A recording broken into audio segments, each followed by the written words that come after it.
It's groundbreaking, it's world news.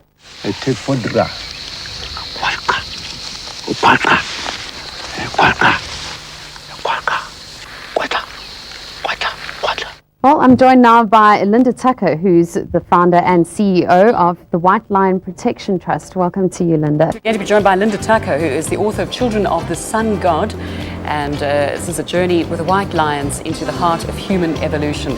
We was joined by author of Children of the Sun God, Linda Tucker.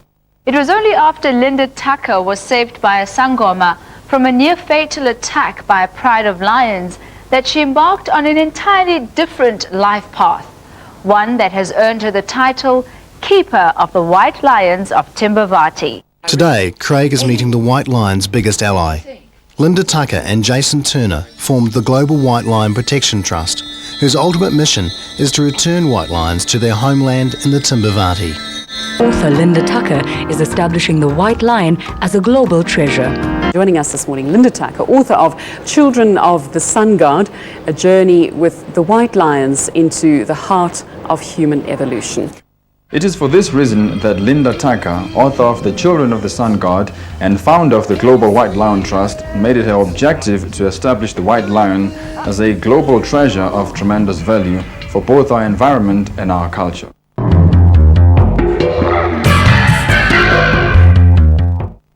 And later on in the show, we're going to be joined by the author of Children of the Sun God, Linda Tucker. The significance of the white lion is quite something. My book, it was 10 years of research, starting in 1991 when that experience happened. In 2001, I had to find a cover for my book.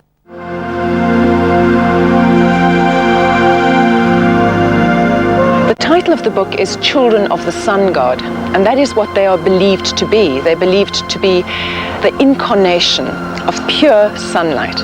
We've got a few copies of Mystery of the White Lion, your special book to give away a little bit later in the program. So thank you again.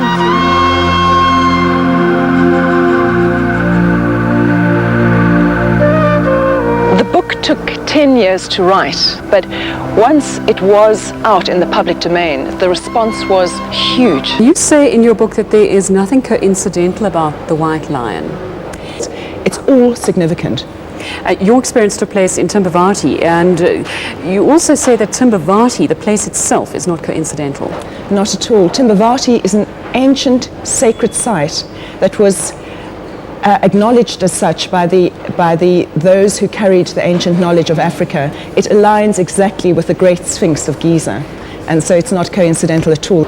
The Sphinx was such a mountain, and it was carved by ancient Egyptians in honor of the great lion.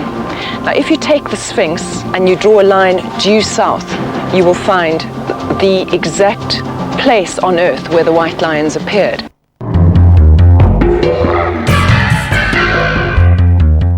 The legend of the white lion has been prevalent in African folklore since the dawn of man. This ancient myth holds that once in every century, these majestic animals emerge from the African bushveld with their noble white coats as a clear representation of the good that exists in all creatures of God.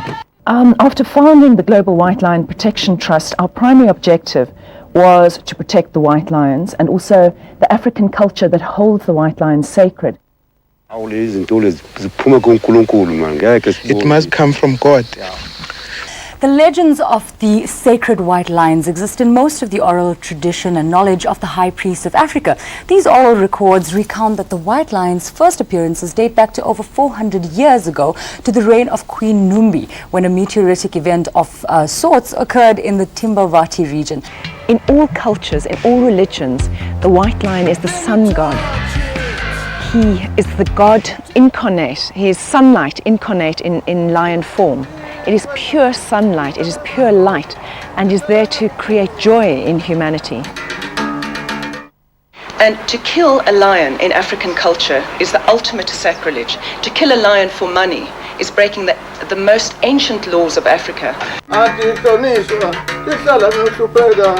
Lungule kuveleni kwethu thine bakaMathaba sithatha ukuthi ngibabe mkhulu ngu-Andi sesi ngimake ngugogo. Sihlonipha kakhulu ngoba ngibo bantu bokuqala la emhlabeni kungakakhiwa umuntu ingwenyama. Behind me are the holiest animals in Africa, the white lions of Timbavad. Our people believed that if these beasts vanished from the land of the black people, the whole of Africa would cease to exist. These animals are said to herald coming changes on this earth. The great white lions, and they will speak to you much more powerfully than anything I can ever say.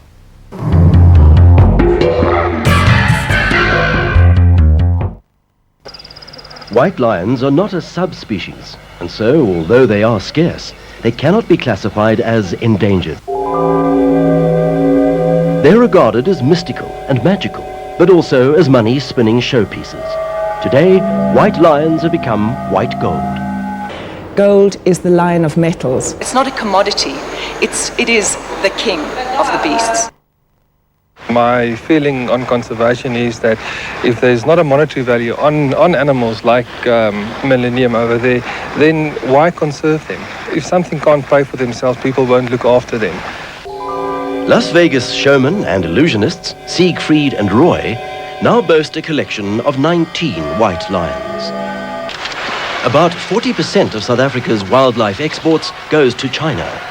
While this is an important source of foreign income, China doesn't have a very good track record when it comes to animal welfare issues. This is partially due to its trade in animal parts. Wherever the white lions are born is significant. For instance, Gauteng, the city of gold, Gauteng, the place of gold, Egoli, the city of gold, the white lions in the Johannesburg Zoo, the Anglo Gold enclosure, Krugersdorp, the site of gold, Bethlehem, the Golden Gate. You'll see that wherever they manifest is associated with gold. See, the lion and the sun symbol are the same thing. If you think of how a kid draws a lion, you know, it's like this, with his mane coming out like that. In the end, you know, is that the sun or is it a lion? Lion, sun, gold. It's the same symbol. Today, lions have a direct link to the material value of gold. White lions are a rare commodity and can fetch a price upwards of $70,000. They're spending huge six-figure sums on those white lions. Extremely valuable. They're going to be a major, major attraction. Their future represents the future of most white lions, far from the wilds of Africa.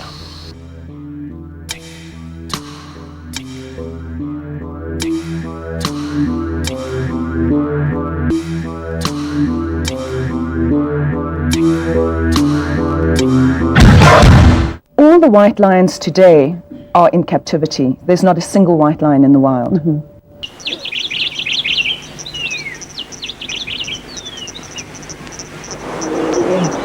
To kill a lion is a very serious thing. The objective of this meeting today is to present the draft provincial principles, norms and standards for the sustainable use of large predators, specifically for Limpopo province.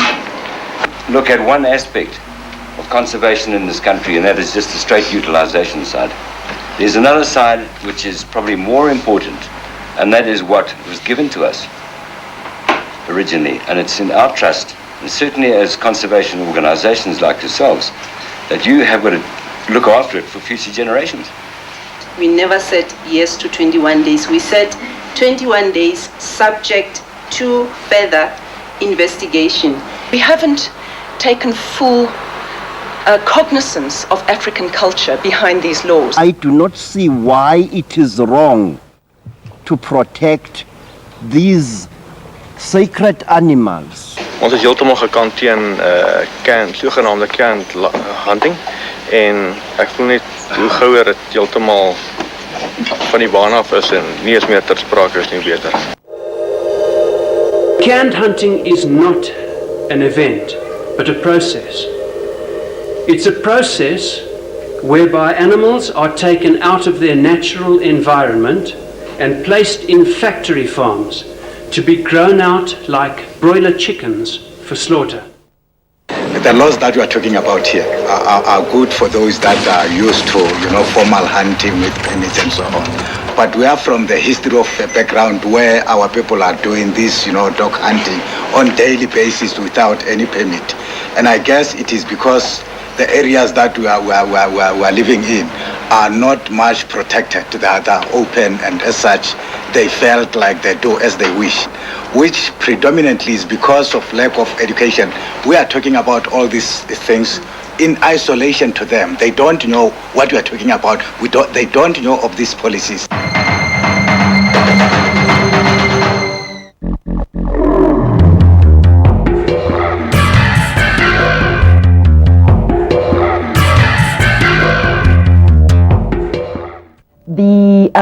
The first step was to return the white lions back to their natural habitat, which is Timbavati. White lions were first discovered here in 1974. Poachers killed the last one left in the wild just 20 years later. White lions were only discovered fairly recently, originally in the Timbavati Game Reserve. Most scientists saw them purely as a freak genetic mutation and left it at that. A few people have asked the question, why would snow white lions suddenly appear in our time? They've been extinct in the wild for over 10 years. The person who's spearheading the scientific aspect of this project is Jason Turner. You're going to a very exciting area in the Timbavati, which is the area where the white lions occurred. And you've got every potential of seeing a tawny lion that's carrying the white lion gene. But there are still normal-looking lions in the Timbavati who carry the recessive white gene. When two such lions mate, there's a small chance of producing a white cub. We have managed to release a lioness and her cubs from captivity. The focus is on introducing the white lions to resident tawny lions who will train them again in the way of the wild lion. What the lion symbolizes for humanity is pride.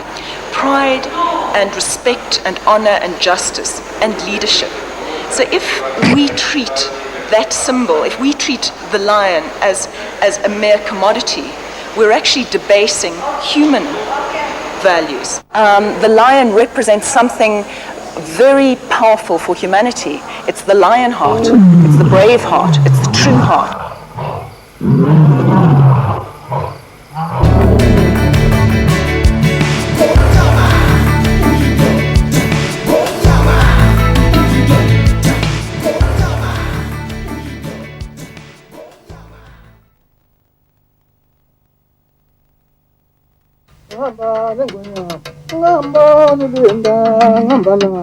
Ngamba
We've got something to celebrate before we get back to the battle of saving the Earth.